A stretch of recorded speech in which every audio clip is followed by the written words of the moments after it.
Você vai ouvir agora Segurança Pública, desafios de uma sociedade em guerra. Debates e entrevistas sobre a situação da segurança pública no estado do Rio, no Brasil e no mundo. Bom dia a todos. Nós começamos hoje, iniciamos nesse momento, mais um debate sobre segurança pública, com base no nosso Fórum Permanente de Segurança Pública, intitulado Segurança Pública, Desafios de uma Sociedade em Guerra. É um fórum permanente de discussões em matéria de segurança pública, organizado pela Academia Brasileira de Filosofia, sob a presidência do professor Dr. João Ricardo Moderno. O nosso tema de hoje envolve a discussão sobre o Estatuto do Desarmamento e sobre a utilização de armas de fogo, armas de guerra, pela criminalidade no Brasil, em especial no Rio de Janeiro. Eu tenho aqui compondo a mesa comigo o meu amigo e parceiro da Universidade do Estado do Rio de Janeiro, no curso de pós-doutorado em Filosofia Política, professor doutor Lourenço Pompilho da Hora, professor da Universidade Federal do Rio de Janeiro e delegado da Polícia Federal, e o delegado da Polícia Federal, Cleiton Bezerra, um dos organizadores desse fórum. Então, nós vamos iniciar os nossos questionamentos fazendo uma pergunta ao Dr. Cleiton Bezerra sobre a importância do Estatuto do Desarmamento, querendo saber do senhor se na sua prática, como delegado da Polícia Federal, o senhor observou uma melhoria significativa na utilização de armas de fogo pela criminalidade e se essa redução, essa suposta redução no uso das armas de fogo teve algum impacto na redução dos índices de criminalidade, em especial aqui no Rio de Janeiro. Bom dia, doutor. Bom dia, doutor Marcos Neves, bom dia, doutor Lourenço Pompilho da Hora, bom dia, amigos ouvintes. Olha, sempre quando nós estamos em meio a um problema generalizado ou a fatos que acontecem e que dão muita repercussão, sempre aparecem aquelas soluções imediatas e midiáticas para resolver um problema complexo. Isso não dá certo. O Estatuto do Desarmamento, ele veio num momento em que todo mundo estava clamando por melhor segurança pública, como hoje ainda estão, né? Só que o último levantamento do Instituto aqui do Rio de Janeiro, de Segurança Pública, mostra que continua morrendo cada vez mais pessoas no nosso estado. Então, é uma pergunta que eu boto para todo mundo. Adiantou desarmar a população? Adiantou retirar o armamento de dentro da casa das pessoas comuns, das pessoas que podem se defender de alguma forma contra essa violência que está aí?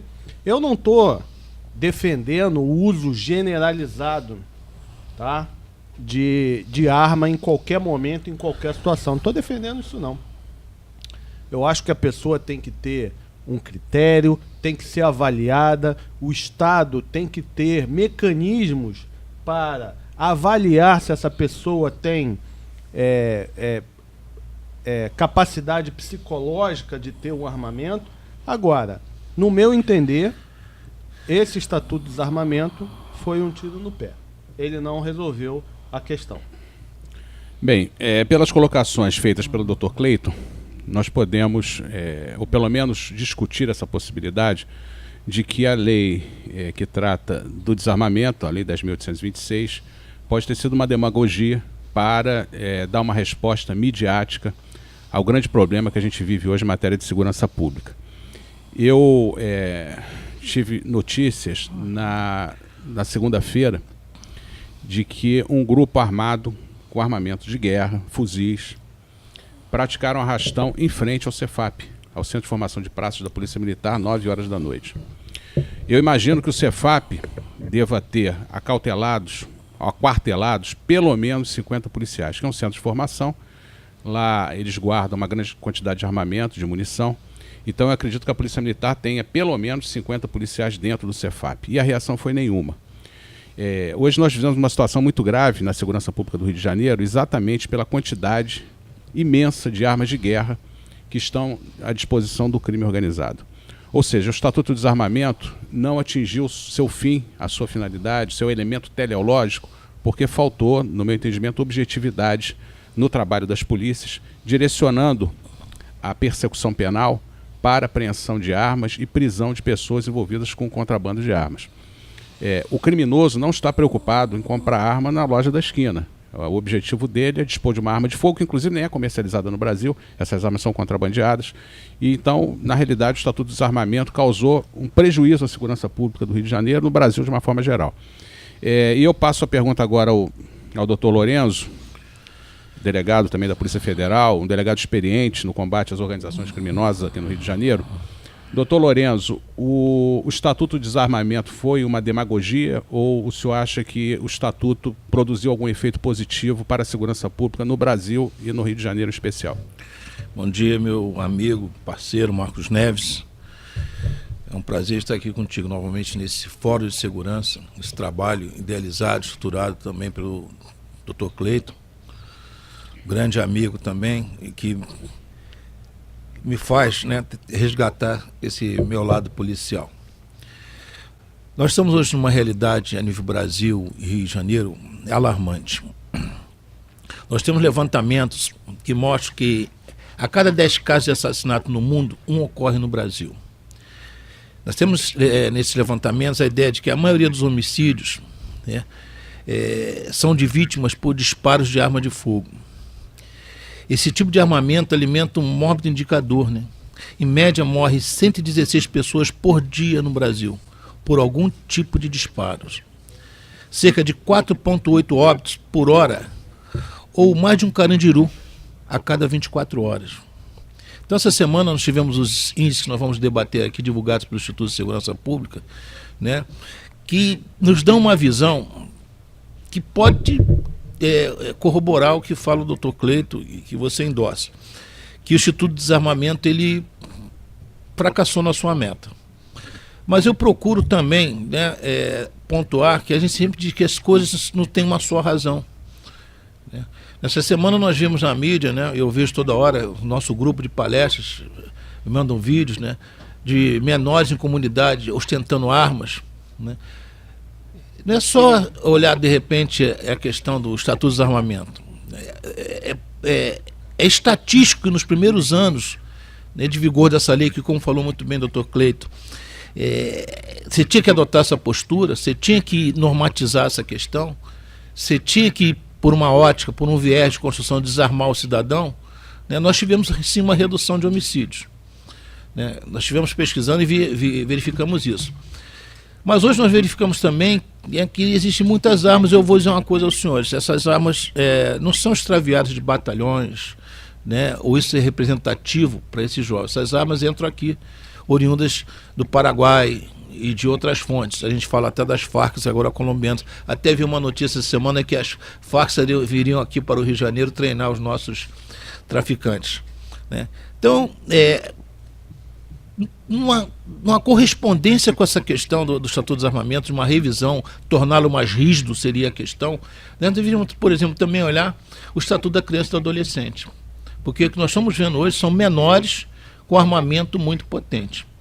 Então não seria só um viés, eu agregaria essa fala muito técnica dos senhores, essa questão, né? Não é só olhar para o Estatuto de Desarmamento, sim, modificá-lo, adequá-lo à nossa realidade, mas também olhar para outros sistemas, como, por exemplo, citei o Estatuto da Criança e do Adolescente e outros sistemas textos normativos, no sentido de, num conjunto, tentar amenizar os efeitos dessa violência.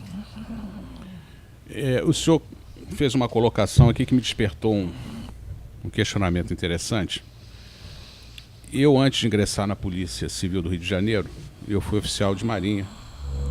Trabalhei no Corpo de Fuzileiros Navais, comandando pelotão de infantaria no Batalhão Paissandu e no Batalhão de Comando da Divisão Anfíbia, aqui no Rio de Janeiro.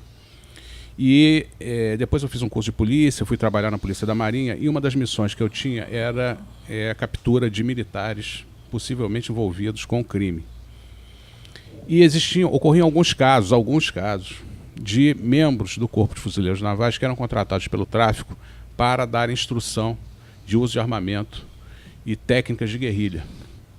Bom, hoje a gente tem algumas informações através do nosso Simpol, nossa coordenadoria de inteligência da Polícia Civil, que muitos ex-militares, principalmente do Corpo de Fuzileiros e da Brigada Paraquedista, são contratados pelas organizações criminosas, em especial pelo tráfico de drogas, para dar instrução de técnicas de combate e utilização de armas de fogo. E essa questão é uma questão também muito grave, porque é comum que o armamento utilizado pela criminalidade envolva até uma certa complexidade na sua utilização. Então é necessário que pessoas experimentadas na utilização do armamento, em especial fuzis, tenham um know-how, uma expertise para a utilização desse armamento. Então essa é uma outra questão grave que eu gostaria de colocar também, e se for o caso, nós temos aqui no nosso grupo, compondo o fórum, um capitão de fragata antigo na Marinha de Guerra, que pode um dia ser convidado para trabalhar essa questão com mais detalhamento. Uma coisa que me desperta muita atenção, como delegado de polícia, no exercício da função pública, é como confrontar essa criminalidade armada com armas de guerra. Nós sabemos que a grande questão na segurança pública, o aspecto ontológico, essencial da segurança pública, tem natureza social. Isso tem que ser discutido, o Estado tem que se preocupar com melhor educação, com melhor saúde, com a questão do emprego. Os problemas sociais, de uma forma geral, têm que ser observados pelo Estado. Mas em matéria de polícia, em matéria de exercício da função pública, observando a necessidade de se pensar o exercício da função pública a partir do conceito de dever-poder, ou seja, o agente público, no exercício da função pública, tem o dever de agir antes de poder agir. E nós, no exercício da função direcionada para a segurança pública, nós temos que pensar seriamente a questão do confronto à criminalidade armada. E o confronto à criminalidade armada, eventualmente, tem como consequência imediata a morte de pessoas. Isso é inevitável. Inclusive, policiais, hoje nós temos uma estatística, a última que eu ouvi, de 24 policiais mortos só esse ano no Rio de Janeiro por criminosos. E eu não vejo outro caminho a não ser a instrumentalização da força. Respaldada, evidentemente, no direito, conforme preceitua o artigo 23, inciso 2 do Código Penal, artigo 25 do Código Penal, artigo 292 do Código de Processo Penal, que trata do chamado autorresistência. Então, Dr. Cleiton, como, através de que instrumentos o Estado e o aparelho repressor do Estado podem utilizar para enfrentar essa criminalidade organizada, utilizando armas de fogo, armas de guerra, contra o Estado, contra os agentes públicos? Tom Marcos, nós estamos vendo na televisão a crise carcerária, que é uma crise dentro dessa crise de segurança pública. E aí vem os pseudo-especialistas e falam o seguinte: a polícia prende muito e prende mal. Mas eu pergunto, a polícia tem opção de prender ou não prender? Ao se deparar com um crime? Você, policial, se depara com alguém traficando drogas, é sua opção prender ou não prender? Não, você tem que prender. Você, policial, está passando na rua, vê um furto, vê um roubo, é sua opção prender ou não prender? Não, você tem que prender. Agora, estar preso, aí é opção do juiz. Ele vai ver se estão presentes os critérios para ele colocar em prisão cautelar ou não. Aí é uma outra coisa. Mas o primeiro passo, que é a parte da polícia, no crime que está acontecendo, ela não é facultativa. Ela é obrigatória. Então, quando a gente vai se deparar com esse tipo de crime que está acontecendo na sociedade, se você se depara com indivíduos não armados, você não vai ter confronto. Se você se depara com indivíduos armados e muito bem armados, haverá o confronto e, infelizmente, haverá baixas, tanto por um lado quanto por outro. Hoje, nós somos a polícia que mais mata e a polícia que mais morre. Perfeito. Eu costumo dizer que o problema do auto-resistência, doutor Cleiton, não está na quantidade, está na qualidade. Se nós pensarmos o auto-resistência respaldado do direito, esse auto-resistência reflete uma ação legítima do Estado. Se não houver um respaldo na ordem jurídica, em especial no que diz o artigo 302 do Código de Processo Penal e o artigo 25 do Código Penal, que trata da legítima defesa, evidentemente que essa ação evidencia um excesso praticado pelo agente público. O agente público tem que ser responsabilizado por isso. Nós temos agora compondo a mesa o nosso delegado da Polícia Federal, doutor Marcelo Daemon. Doutor Marcelo, bom dia. Bom dia. Nós estamos aqui discutindo segurança pública no nosso fórum permanente de segurança pública, e uma das questões que sempre vem à tona é a questão da violência policial e a questão do uso exacerbado da força por parte da criminalidade organizada, em especial com a utilização de fuzis, armas de guerra. Eu tenho notícias de que hoje na comunidade do Chapadão, criminosos vinculados à facção Comando Vermelho têm à sua disposição pelo menos 4 fuzis calibre .50, que é um armamento de guerra, utilizado geralmente para tiro antiaéreo, tiro anticarro, contra carros de combate. Ou seja, um armamento que perfura a blindagem e atravessa um caveirão como se fosse manteiga. E a gente sempre discute aqui um debate técnico-jurídico, envolvendo um confronto entre eficiência e efetividade. É claro que toda a estrutura burocrática das polícias civil e militar, essa estrutura é necessária para que nós possamos cumprir o mandamento legal e, na prática, aplicar o que manda a lei penal e a lei processual penal. Só que a eficiência, a estrutura de gestão das polícias, ela não pode ser um fim em si mesmo. Ela tem natureza instrumental e visa um fim maior, que é a efetividade. E a efetividade está diretamente ligada à transformação da realidade, trazendo segurança pública de maneira efetiva para o cidadão. Então, doutor Marcelo, como é que o senhor pensa a questão da violência policial? Como é que o senhor pensa a questão do confronto à criminalidade?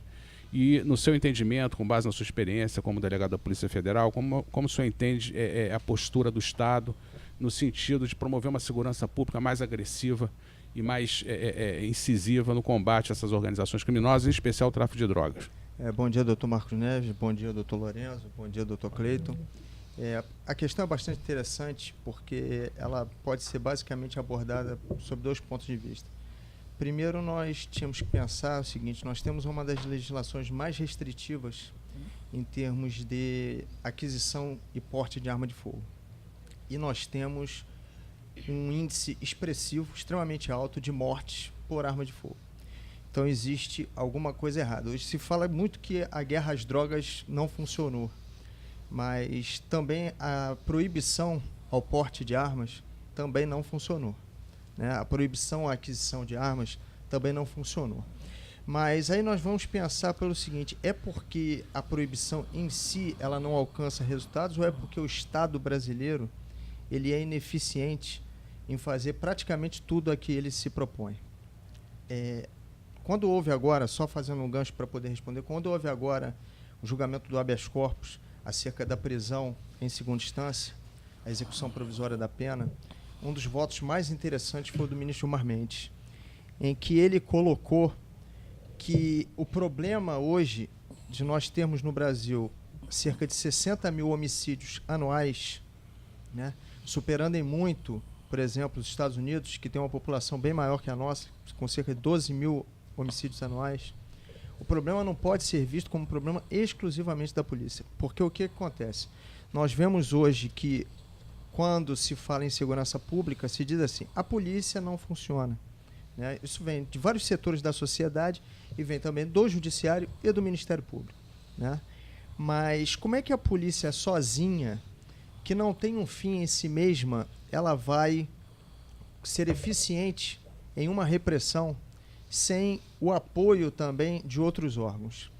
E sem um combate também à questão da hipocrisia que domina hoje vários setores da nossa sociedade, em especial alguns grupos que pensam ser possível desarmar pessoas que estão portando armas utilizadas em confronto, em confrontos armados em regiões deflagradas, em especial armas como o senhor citou agora, que são utilizados por exércitos bem equipados, porque exércitos mal equipados não têm esse tipo de equipamento, né?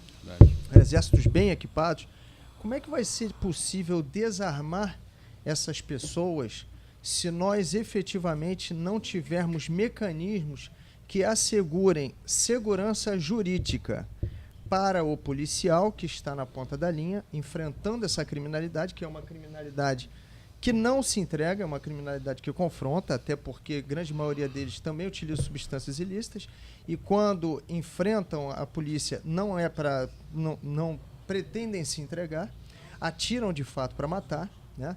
E nós temos aí alguns setores da sociedade e alguns órgãos públicos que encaram isso da seguinte maneira, né? A polícia é extremamente violenta e não apoiam o serviço de repressão, o trabalho de repressão. Então, hoje o que nós temos, infelizmente, atuando na rua é uma polícia desmotivada, uma polícia mal remunerada, uma polícia mal preparada, ou seja, uma polícia que não consegue fazer frente a essa situação que nós temos. E é uma situação que, desculpem o meu pessimismo, eu acredito que tende a piorar, porque nós estamos vendo agora uma enxurrada de armas entrando na cidade, né? Parece que nós temos mais agora um desequilíbrio ocorrido na fronteira com a morte do traficante Rafah, que fez com que agora nós tivéssemos até uma crescente no armamento, né? uma exponencial de crescente na questão do armamento dos principais grupos criminosos. Então, eu, nesse momento, estou bastante pessimista, não vejo uma solução para isso a curto prazo, a não ser que nós mudássemos efetivamente a nossa mentalidade com o apoio de alguns setores da sociedade e, em especial, de alguns setores do judiciário e, principalmente, do Ministério Público. Porque enquanto nós tivermos uma polícia desmotivada, né, e não adianta quem está na frente para combater, quem se coloca como um muro, como anteparo entre esses criminosos e a sociedade, é a polícia, né? A polícia está lá como um escudo. Mas o problema é que a polícia não está levando bala, vamos dizer, né, só de um lado. A polícia está levando bala principalmente do outro, né? Eu prefiro o criminoso armado atirando em mim do que a covardia que há por trás do trabalho policial. Acho que acabei falando muito, mas é mais ou menos a minha visão acerca do tema. Deixa eu pegar um gancho que o Dr. Marcelo falou, que foi maravilhoso com relação ao trabalho da polícia e que, na verdade, segurança é um trabalho muito mais complexo, muito mais amplo do que isso. É comum a gente receber que a culpa é sempre da polícia. Tudo que acontece de ruim na sociedade, a culpa é da polícia. Com esse problema nos presídios, nós tivemos um pouquinho de mudança de foco, onde o problema era o preso provisório, né? Cerca de 45% a 50% era o preso provisório, e aí começaram a pressionar o juiz. Por que o juiz deixava o preso provisório lá? Por que não julgava? Por que não botava todo mundo embora para casa? E começou a discussão. E eu gosto sempre de falar com relação ao caminho que temos nisso tudo e as suas responsabilidades. Vejamos, numa sociedade, primeiro você tem a educação. Se todos forem educados, né, com uma boa educação, nós vamos ter, lá no futuro, menos crimes, menos problemas. Depois vem a prevenção. Quem dá a educação é o Estado e a família. Aí depois vem a prevenção. Como a prevenção? Iluminação de rua, né? Poda de árvores para deixar tudo amplo, as pessoas veem. Isso daí é prevenção. Polícia na rua, polícia militar fardada, né? A polícia ostensiva é prevenção. Mas em algum momento, até nos melhores países do mundo, ocorre o crime.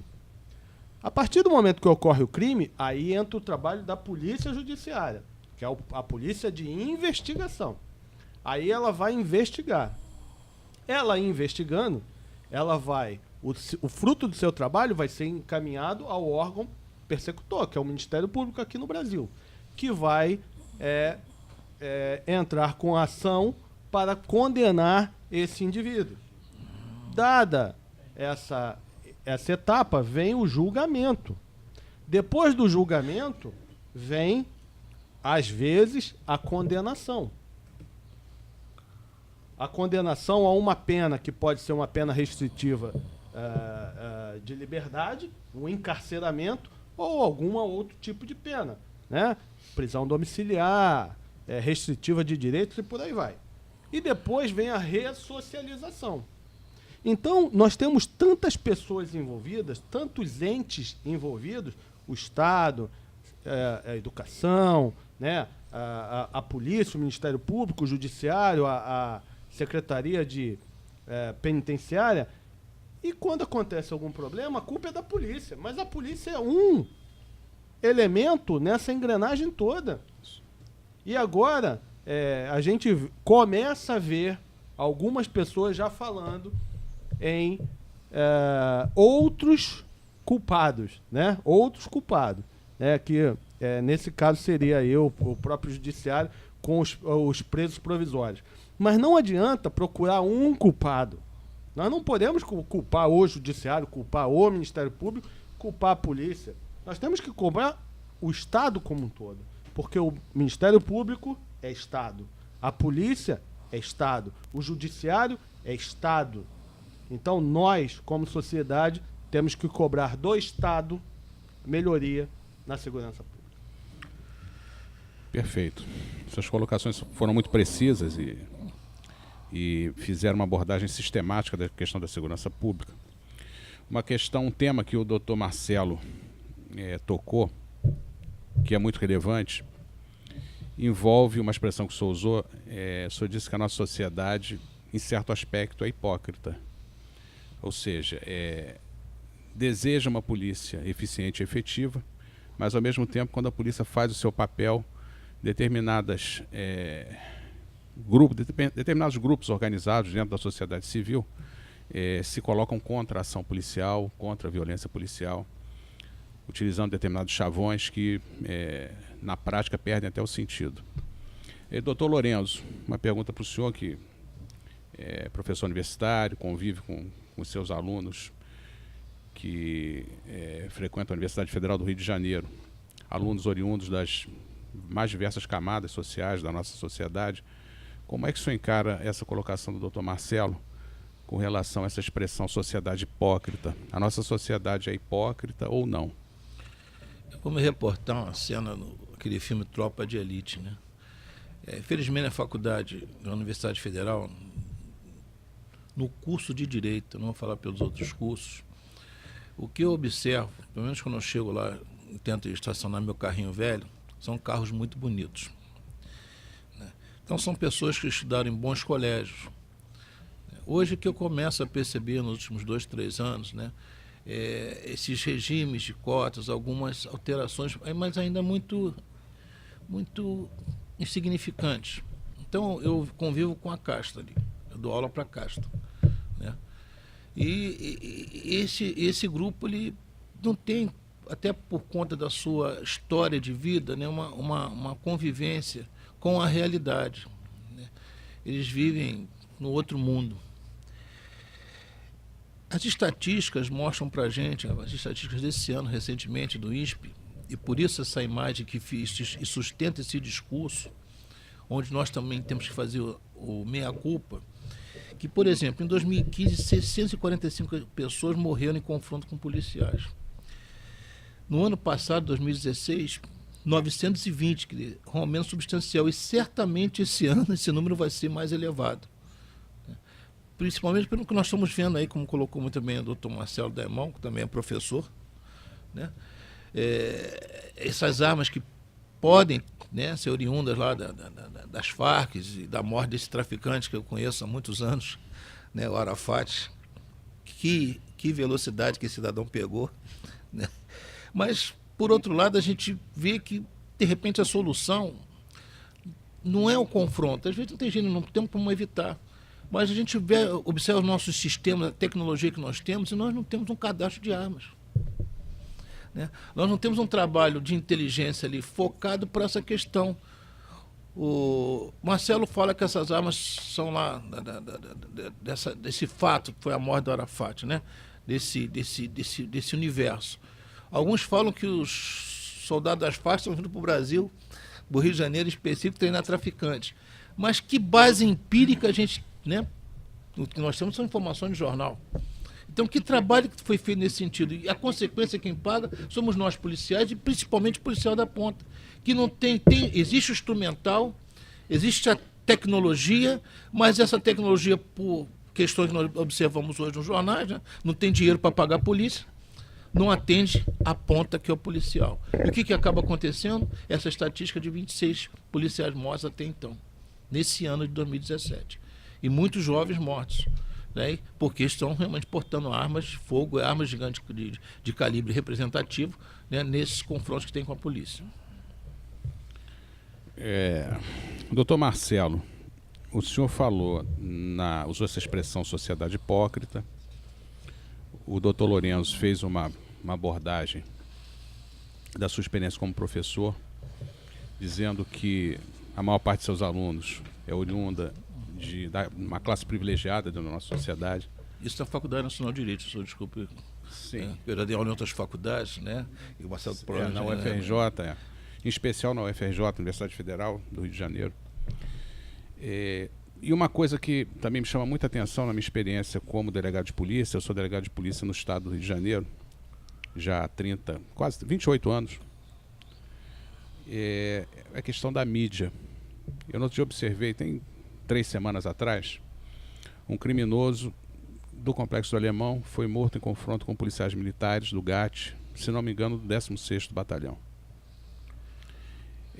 Publicaram uma foto na mídia com a seguinte matéria, com a seguinte expressão: rapaz foi morto por policiais militares. E colocaram uma foto dele cortando a foto, ocultando um fuzil que ele tinha sobre o colo.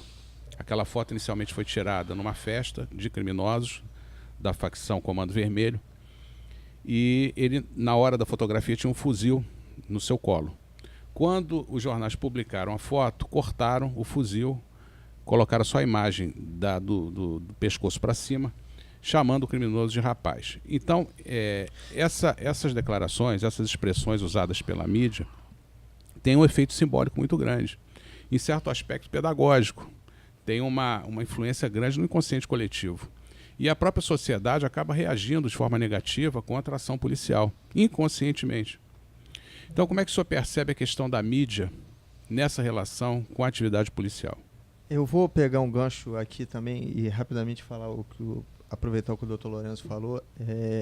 Eu dou aula em curso preparatório, e um curso que eu vejo que tem um nível considerável dos alunos é o curso ênfase, né, que prepara para as carreiras federais. E principalmente nas turmas ali para MP, judiciário, eu vejo, conversando com os alunos informalmente, eu vejo que realmente vivem uma realidade bem distante dessa realidade, que é essa, né, que a gente, por trabalharmos na área policial, costumamos ver. Então, acreditam realmente na informação que é passada pela mídia sem um filtro, muitas vezes. E são pessoas inteligentes, pessoas que se preparam para concurso de alto nível, tudo isso. Como é que eu vejo a questão midiática? A questão midiática está sempre puxando matérias que têm um impacto, né? Eu trabalho na delegacia que fiscaliza as empresas de segurança pública, a DELESP, no Rio de Janeiro. Sou chefe substituto lá. E recentemente nós tivemos um fato ocorrido, salvo engano, ali era Penha ou Vila da Penha, não me recordo exatamente o local, mas foi uma tentativa de assalto a uma carga, né, escoltada, com escolta armada. Os vigilantes reagiram, trocaram tiros com os criminosos, e os criminosos fugiram sem nada levar. Mas nessa troca de tiros, 2 transeuntes foram alvejados. E houve uma matéria bastante agressiva, veiculada no meio de mídia, em que o jornalista questionou muito ao vivo, né, por que o vigilante havia reagido em defesa do patrimônio, expondo a vida das pessoas. Foi uma matéria bem agressiva, referente à questão da reação por parte dos vigilantes. E nós, como delegacia que temos poder de polícia administrativa em torno do fato, né, em torno das empresas, fomos questionados a respeito. E questionados, nós expusemos, né, em defesa dos vigilantes que reagiram, o seguinte: um serviço feito com armas, né, é sempre um serviço perigoso. E o que acontece? Quando dessa abordagem, o criminoso vê alguém escoltando uma carga com uma arma e vai atirar, né? A tendência dele é que atire. Mas isso aí é um fato que a gente pode pensar no campo empírico, como pensou aqui, falou o doutor Lourenço. Mas o fato é que, no ano passado, nós fomos chamados à CPI das armas para questionar o grande extravio de armas ocorridos de empresas de segurança pública, de segurança privada. Isso aí. Né? Fomos chamados lá para questionar. A questão é, se o vigilante não reage e entrega a sua arma, ele é questionado por que ele perdeu a arma. Se ele reage e troca tiros com os criminosos fortemente armados e ele com um armamento inferior, ou seja, agindo até de forma heróica, é questionado por que ele reagiu. Ou seja, então, quando eu falo sociedade hipócrita, né, e agrego isso uma parcela da mídia, com certeza, sem medo nenhum de afirmar isso, nós precisamos definir exatamente o que nós queremos.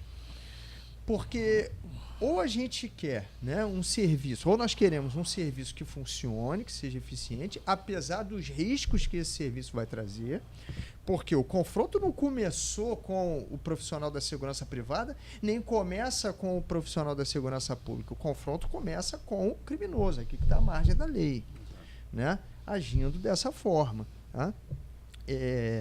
Então, em uma outra oportunidade interessante também, que foi questionado o seguinte: não há previsão legal, né? E isso eu ouvi até de uma pessoa que eu considero até bem informada, dizendo assim: não existe previsão legal no CPP acerca do auto de resistência. Eu falei: olha, eu posso estar interpretando incorretamente, mas para mim a inferência que eu faço do artigo 292 do CPP é que ele ampara assim, o auto de resistência quando há resistência à prisão. E o conceito de resistência também é retirado do Código Penal. Nós temos um artigo, que é o 329 no Código Penal, né, isso eu transmito em sala, inclusive, que fala o que é resistência. Então nós temos a Lei Processual Penal falando em resistência, nós temos o crime de resistência que é punido sem prejuízo da pena correspondente à ação violenta. Exato. Então, mecanismos legais parece que nós temos. Agora, interpretações desvirtuadas por parte de pseudo-especialistas, né? Pessoas que dão opinião utilizando veículos de comunicação em massa que atingem grande quantidade de pessoas, mas sem embasamento técnico, sem embasamento jurídico algum. Formadores de opinião, né?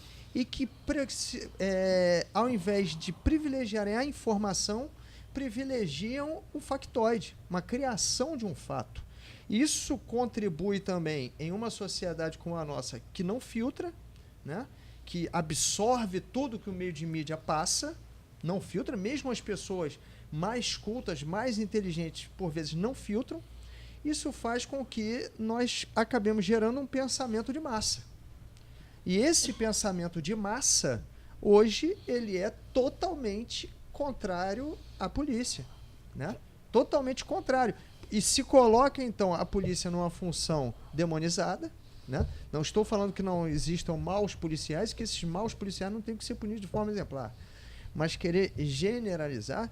Eu participo de alguns grupos de WhatsApp, já vou concluir, em que qualquer fato negativo acerca da PM, por exemplo, é logo espalhado. E quando foi noticiado o parto que a policial militar fez no outro dia, né? Uma pessoa que estava passando mal na rua. Quando chegou aquele fato da polícia militar em Goiás, por exemplo, os policiais terem adquirido material escolar para um menino morador de rua que queria estudar. Esses exemplos positivos, eles chegam a não, deve ser obrigação do policial, né, fazer parto, o policial comprar material escolar, deve ser obrigação. Porque esses fatos positivos não adquirem relevância. E o fato negativo, ele estampa a capa do jornal, estampa a capa do site de notícias, né? Então, nós temos sim uma manipulação feita pela mídia. Mas é muito mais fácil, né, você bater no mais fraco, né? E como a polícia há muito tempo vem na berlinda, né, vem sendo o culpado de todos os males, então é muito mais fácil você bater na polícia. Deixa eu fazer só um um gancho aqui com o que o Marcelo falou. Ele estava falando da repercussão midiática. A gente tem que lembrar que hoje a informação com as redes sociais ela está muito mais pulverizada. Hoje qualquer um produz conteúdo. O que antes era limitado a jornais, a televisões, né, a grandes grupos, hoje um blogueiro, às vezes ele tem mais repercussão. Muito mais repercussão do que um próprio jornal. E eu tenho filho pequeno e eles gostam lá de seguir alguns youtubers, né? Alguns youtubers que têm 10 milhões, 11 milhões, 15 milhões de seguidores nos seus canais. E eles falam de temas de jogos de videogame, etc. Mas tem pessoas que fazem isso falando sobre segurança pública. E você vai ver o que é a pessoa não trabalha efetivamente na segurança pública. E ficam dando os seus pitacos ao que ele pensa. E não o que ele vive. Não o que ele estudou para aquilo dali. Então isso é muito ruim, porque o vivenciamento de um fato, ele traz uma carga muito grande para a pessoa. E se ela não vive, se ela nunca ouviu o barulho de um tiro, se ela nunca esteve na porta de alguém fechada para entrar na casa de alguém sem saber o que vai se acontecer lá, ela nunca abordou um carro com vidro preto, sem você saber o que está lá dentro, ela não pode falar sobre segurança pública. Exato. Ela pode falar sobre outras coisas, mas não sobre esse tipo de atuação. Então eu queria deixar essa coisa. E mais um fato que hoje está cada vez maior nas mídias sociais, que é a pós-verdade, né? São aquelas pseudo-verdades, que inclusive foi colocada como uma nova palavra no dicionário da Oxford sobre a pós-verdade, né? De tanto você colocar algo, ela se transforma, mesmo ela não sendo verdade. Mesmo o fato não sendo verdade. E só complementando, às vezes a mídia também nos passa uma ideia fechada de um determinado conceito, que é um conceito já implantado na mente da população da maneira como se quer, pelos órgãos ou pelas pessoas, pelos setores da sociedade que pregam isso. Por exemplo, sem querer alongar muito no tema, mas a questão da redução da maioridade penal. Que se fala assim, agora cresceu o argumento contrário pela situação dos presídios, né?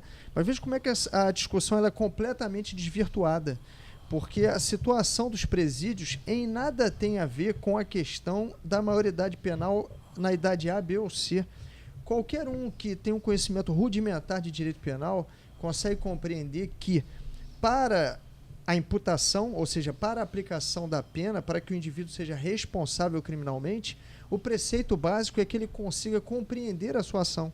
Porque compreendendo a sua conduta, a sua ação ou sua omissão criminosa, dependendo da tipificação, ele consegue compreender também a pena. Então o preceito é rudimentar. Quem compreende a ação ou omissão compreende a pena. Então o que nós temos que discutir não é se a situação dos presídios é ruim ou boa, porque então nós vamos aumentar a maioridade penal para 80 anos, porque o presídio também não está recuperando o cara com 30, com 40, né?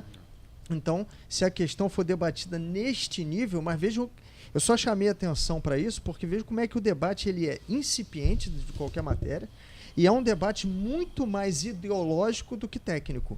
Ou seja, a técnica passa longe e se coloca a ideologia que eu desejo, eu implanto aquela ideologia da maneira como eu quero transmitir para formar o pensamento que eu desejo. É nesse sentido que eu acho que grande parte da mídia brasileira, não toda, presta um desserviço ao país. E às vezes é uma ideologia de momento, né? Hoje eu quero uma coisa, amanhã eu quero outra, como você falou. Antes eu queria encarcerar o menor. Agora, como está tendo problema no presídio, eu não quero. Então... É uma discussão feita por esses chamados especialistas em segurança pública, que muitas vezes não têm a mínima noção do que é segurança pública, por falta de know-how, por falta de conhecimento, como o senhor muito bem colocou. E eu gostaria de lembrar que o professor João Ricardo Moderno, que preside a Academia Brasileira de Filosofia, e é um dos responsáveis por esse fórum permanente de segurança pública, ele está criando na Universidade do Estado do Rio de Janeiro um núcleo para discutir segurança pública em nível de efetividade, ou seja, convidando especialistas, pessoas que vivenciam a segurança pública no dia a dia e que têm formação acadêmica para discutir a questão da segurança pública em nível exclusivamente técnico e voltado para soluções direcionadas para a efetividade do trabalho policial. Essa é uma questão. Dr. Lorenzo, o Dr. Marcelo e o Dr. Cleiton comentaram muito bem a questão da mídia. O Dr. Marcelo afirma que a mídia ela está preocupada quase que exclusivamente com a venda de jornais, revistas, de programas de televisão. E o objetivo é criar fatos que chamem a atenção de alguma forma do público em geral e que essas matérias possam ser vendidas e gerarem um lucro para essas empresas jornalísticas. E que, em tese, a sociedade, de uma forma geral, assumindo uma postura hipócrita, ela iria a favor de críticas contundentes às polícias. Só que eu me lembro bem que a época que foi divulgado o filme Tropa de Elite, e no filme Tropa de Elite, todos lembram do chamado Capitão Nascimento, ele extrapolava os limites do direito na instrumentalização da força, objetivando a prisão, a captura de criminosos, a apreensão de armas. E eu me lembro muito bem que eu assistindo esse filme, Tropa de Elite, quando essas violências, quando essa força exacerbada era utilizada pela Polícia Militar, pelo BOP, no filme, muitos aplaudiam no cinema aquela atuação mais violenta da polícia. O senhor não percebe uma contradição aí? A mesma sociedade que critica a polícia quando há uma ação violenta é a mesma sociedade que aplaude, num filme como Tropa de Elite, uma ação violenta da polícia. Por que essa contradição, ou por que essa aparente contradição entre o que é projetado numa tela de cinema e o que vem exposto na mídia de uma forma geral? Eu acho que todo mundo quer ser polícia. Hoje eu estava vindo para cá de manhã, no carro, né, com um ex-aluno meu, que me traz, e ele tinha passado ali na Rua do Matoso, né, e um jovem tentou assaltar um transeúnte lá. E nessa tentativa ele foi infeliz, e o que mais impressionou esse meu ex-aluno, Vitor, foi que aglomeraram as pessoas para bater lá no bandido, no criminoso, e realmente o negócio. Então eu vejo por aí. Ainda há pouco nós falávamos aqui, o Marcelo reforçou, né, a clientela das nossas universidades. Eu me lembro quando eu estava fazendo doutorado, que minha orientadora, a professora Esperança da Mata, ela me parou numa aula e falou o seguinte: olha, você tome muito cuidado, né, para aproveitar essa questão midiática, com essas divulgações de estatísticas, porque elas já foram preparadas para uma finalidade. E são úteis, desde que você possa filtrá-las. E quando a gente fala da universidade fora, como estão fora nas universidades públicas, federais, estaduais, da realidade, eu vou basear num dado do Mapa da Violência, que é publicado pela Unesco em 2015. Ele fala que nos casos de violência armada, aproximadamente 60% das vítimas são jovens entre 15 e 29 anos. E que negros têm 142% mais chance de serem baleados e mortos do que brancos. A gente pega essas redes sociais que nós recebemos, nessas comunicações de quem está portando armas, a gente vê justamente essa realidade. Tá? Então a questão passa muito, na minha ótica, pela educação. E como falaram meus dois colegas aqui, pelo desserviço que a mídia faz nesse sentido. Eu vejo, como falou o Dr. Cleiton, um ensaio de um blogueiro em segurança pública, ele pegou as estatísticas, né, e essas estatísticas lhe autorizaram a comentar sobre segurança pública, né, com muita profundidade. Né. Por que foi útil o trabalho dele? Para extrair a estatística. Né, e não dá outra interpretação, não. Mas como a gente vivencia a polícia na rua e estuda, né, para tentar dar um tratamento técnico para aquela atividade blogueira. Obviamente nós quatro somos policiais, né, e por discordarmos, né, o nosso discurso, que é divergente, convergente, ele tem um lastro, né, não só da rua, da experiência como a gente gosta, somos profissionais operacionais, como também da nossa formação acadêmica. E eu acho que é isso que deveria ser repensado pela mídia. Eu queria só fazer um adendo, colocando essa questão que o doutor Marcos Neves perguntou.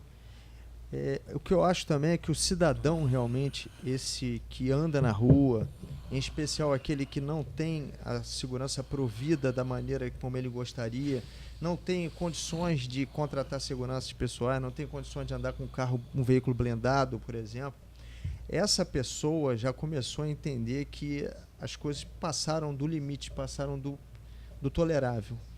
E por isso ele passa a aplaudir condutas, né, até excessos policiais nesse sentido e até querer esses excessos. Claro que nós não podemos nos pautar por esse tipo de coisa, porque a polícia é a primeira guardiã da legalidade. Mas quando existe uma omissão do Estado em fazer a justiça, isso é muito temerário, porque cresce no cidadão a questão de fazer a justiça pelas próprias mãos. Quando o Estado se forma, ele pega para si o monopólio de aplicação da lei. E ele retira do particular essa possibilidade. Mas se o Estado se omite em relação a isso, faz nascer novamente no particular a intenção de praticar a justiça com as próprias mãos. E é isso que nós temos visto, né? Ou seja, a título de liberar o sistema carcerário e com outras fundamentações mais, o que nós estamos fazendo, numa linguagem bem popular? Estamos tirando o sofá da sala. Sim. Nós estamos fazendo com que o problema continue, né? Mas adotando soluções paliativas.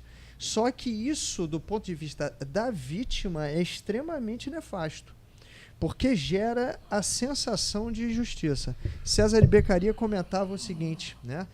Mesmo que a pena não seja das maiores, ela tem que ser aplicada de maneira rápida, exemplar. Por quê? Porque o temor da pena não é só pela sua crueldade, mas sim pela sua certeza. O que nós temos hoje é um Estado ineficiente, que não se investe, as polícias sucateadas, então quase que a maioria, né, vou arriscar aí um número que eu não tenho, mas eu vou dizer que a ineficiência beira aí os 80% de crimes não esclarecidos, eventualmente, ou mais até, né? Gerando, portanto, uma sensação de impunidade. Sim. O que já se dizia lá atrás que deveria ser evitado. Ou seja, no século XXI nós estamos fazendo aquilo que grandes pessoas disseram em 1700 e pouco que não deveria ser feito, né? Nós estamos na contramão da história da segurança pública, né? Na aplicação de penas efetivas e tudo mais, né? As penas restritivas de direito, nós temos várias notícias de que elas não são cumpridas porque o Estado não tem condição de fiscalizar, ficar a critério da ONG e tal, saber se o indivíduo foi lá prestar serviço ou não, o cara não vai, né?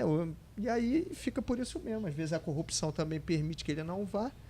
Então, ou seja, uma série de... né, nós tínhamos que parar e começar a repensar todas essas questões, porque essas questões, como eu disse no início, me deixam bastante pessimista em relação à mudança, uma mudança de quadro a curto prazo. É engraçado. Desculpa, Cleiton. os mais Pegando antigos gancho assim, primeiro. não, só pegando um gancho e finalizando a minha fala nessa questão, nós começamos falando de, né, Estatuto de Desarmamento, eu até citei o ECA. Como eu vejo hoje sendo rápido, aproveitando o gancho da fala do Marcelo, é uma reforma, né, na maneira de combater a impunidade das instituições policiais e do nosso sistema legal. Se nós não observarmos a coisa como um sistema macro, a gente não vai conseguir caminhar. Mas eu concordo exatamente com você, mas a gente ainda vai ter o crime acontecendo e a presença do crime acontecendo. Quer dizer, o que a polícia faz na hora que se depara com o crime acontecendo? Porque é muito bonito falar que nós temos que trabalhar com inteligência, com sistemas, etc. Ótimo, maravilhoso. Eu sou da polícia judiciária, eu posso trabalhar com isso. Agora, tem um policial, que é o policial ostensivo, que está na rua e que ele se depara com o famoso grito: pega, pega, socorro, socorro. E às vezes ele está com esse crime acontecendo na hora. O que fazer? Se o indivíduo está armado, ele pede por favor. Se ele está sendo agredido com tiro, ele responde com flores. A questão, Cleiton, é porque hoje se quer medir o instituto jurídico da legítima defesa como com um esquadro, com uma régua, né? E tem um trecho escrito pelo professor Júlio Fabrini Mirabete, que é maravilhoso. Ele diz o seguinte: olha, a legítima defesa é uma reação humana. E uma reação humana não pode ser medida de forma matemática. ela precisa ser avaliada casuisticamente. A gente pode discutir aqui um ano acerca do que vem a ser legítima defesa, o que é excesso de legítima defesa ou não. Mas casuisticamente é que nós vamos saber. No Brasil, parece que se quer construir um conceito objetivo de legítima defesa. Por isso que eu falo que as questões são debatidas sem a devida profundidade e por pessoas que não têm conhecimento do assunto. Porque, só lembrando desse caso de você estar na rua e no momento, todo mundo, quando está no aperto, grita por socorro por quem? Polícia. Pela polícia. Sempre. E é esse policial que está na rua que vai te proteger, né? Então eu acho que o pessoal tem que tomar essa consciência de ver a polícia com os outros olhos. Tem erros? Tem. Tem excessos? Tem. Quem cometeu erros tem que ser julgado, punido, como você falou, severamente. Mas não podemos olhar isso daí como uma regra para que todo policial é culpado. Me parece 3 coisas que os senhores debateram aqui são fundamentais para nós entendermos como a polícia deve trabalhar de forma efetiva. A questão da discricionariedade. O senhor colocou muito bem que a subjetividade do agente público diante de uma situação concreta tem que ser levada em consideração. Portanto, a quantidade de força aplicada num caso concreto tem que ser dimensionada a partir da discricionariedade do agente público. Evidentemente, uma discricionariedade limitada por razoabilidade, por bom senso. Outra questão que tem que ser resgatada é a presunção de legalidade como atributo do ato administrativo, da atividade administrativa. E uma outra questão, um dos elementos que compõe a culpabilidade, o senhor professor de Direito Penal certamente vai falar muito melhor do que eu sobre isso, que é a questão da exigibilidade de conduta diversa. O policial, diante de uma situação concreta, não pode deixar de fazer aquilo que a lei manda, né? Então, tem a teoria da imputação objetiva lá do Direito Penal, exclui, inclusive, a tipicidade da conduta. Se o policial, diante de uma situação concreta, instrumentaliza a força e, eventualmente, causa o resultado morte, porque ele tem a obrigação de agir. Antes de poder-dever, há o conceito de dever-poder. Há uma obrigação do Estado, porque o policial, em última instância, no exercício da função pública, ele não representa o Estado, ele apresenta o Estado, ou seja, ele é o Estado, é a teoria do órgão, a ideia de que o Estado age através de seus agentes, mas os seus agentes, no exercício da função pública, são o Estado em última instância. Então nós temos que resgatar isso, a questão da presunção de legalidade. Uma última questão que eu gostaria de colocar ao senhor, doutor Marcelo, que o senhor tocou na questão do Ministério Público, do apoio necessário do Ministério Público às ações policiais.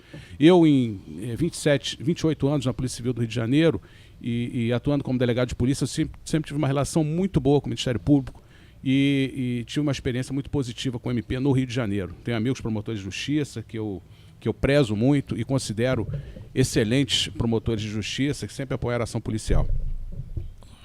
Como é que o senhor enxerga a necessidade dessa sintonia entre Polícia Judiciária e Ministério Público? Eu acho que tem que ser uma relação de parceria, como existe em outros países cujo modelo nós pretendemos adotar. Que hoje se fala muito, por exemplo, do modelo de polícia norte-americano, com um ciclo completo de polícia e tudo mais, né? Só que eu estive lá, tive a oportunidade, graças a Deus, de conhecer inclusive a Polícia Estadual da cidade de Baltimore, e vi que a relação é muito próxima, mas lá até por uma relação de dependência. Claro que aqui nós sabemos que é outra realidade do Ministério Público, mas lá o promotor de justiça, como ele é eleito na cidade, e ele, a partir daí, tem uma verba de gabinete para contratar advogados, mas ele faz uma carreira política dentro do órgão, ele precisa de uma proximidade muito grande com a polícia, porque se a polícia não trabalhar, ele não obtém condenações e aí a carreira dele acaba, né? No Brasil, claro que é outra realidade, mas eu acho que, principalmente em âmbito federal, claro que existe uma boa relação com o Ministério Público, mas eu acho que falta ainda um entrosamento, uma parceria, uma montagem conjunta, né, de equipes e tudo mais, para que, isso seria o caso de estudar uma mudança na legislação que permitisse isso, para que houvesse um trabalho muito mais próximo entre a polícia e o Ministério Público. Porque muitas vezes fica naquilo de mandar documento, espera o documento voltar e tal, o que atrasa sensivelmente o serviço. Lembrando que o Ministério Público é o destinatário imediato do inquérito policial. Discordo. Não, pelo menos é o que defende aí de uma forma. Discordo. Bom, é o que Olha, define uma parte da doutrina. O que a doutrina Depois fala a gente vai discutir. Destinatário imediato. Exato, inclusive. imediato o Poder Judiciário. Eu não tenho, eu tenho um posicionamento bem claro e pragmático com relação ao Ministério Público, pautado num conceito de regra de calibração. Acho que o Ministério Público pode atuar em termos de investigação policial, não. Deve, porque a ideia de dever poder, até porque a polícia não dispõe de certas atribuições, ou melhor, certos atributos ou certas prerrogativas. Discordo, mas fica para o próximo programa. Certas prerrogativas que a autoridade policial deveria instrumentalizar e deveria ter à sua disposição não são previstas na legislação. Bem, nós estamos chegando ao final do nosso programa, sempre temas polêmicos que surgem no debate. Eu vou só dizer que eu concordo que o Ministério Público é o destinatário do inquérito policial. Vou dizer. Bom, então nós dividimos aqui, ficou 2-2. Então nós vamos guardar esse tema para um próximo programa, para o próximo evento, é um tema polêmico. Eu quero encerrar aqui o nosso debate agradecendo meu amigo Cleiton Bezerra, doutor Lourenço, doutor Marcelo. O debate hoje foi de muito bom nível. Dizer que o nosso programa ocorre toda sexta-feira a partir das 11 horas, sob a presidência do professor João Ricardo Moderno, que é professor da Universidade do Estado do Rio de Janeiro e comanda esse Fórum Permanente de Segurança Pública, Desafios de uma Sociedade de Guerra. Muito obrigado, um bom dia a todos. Segurança Pública, Desafios de uma Sociedade em Guerra. Debates e entrevistas sobre a situação da segurança pública no Estado do Rio, no Brasil e no mundo.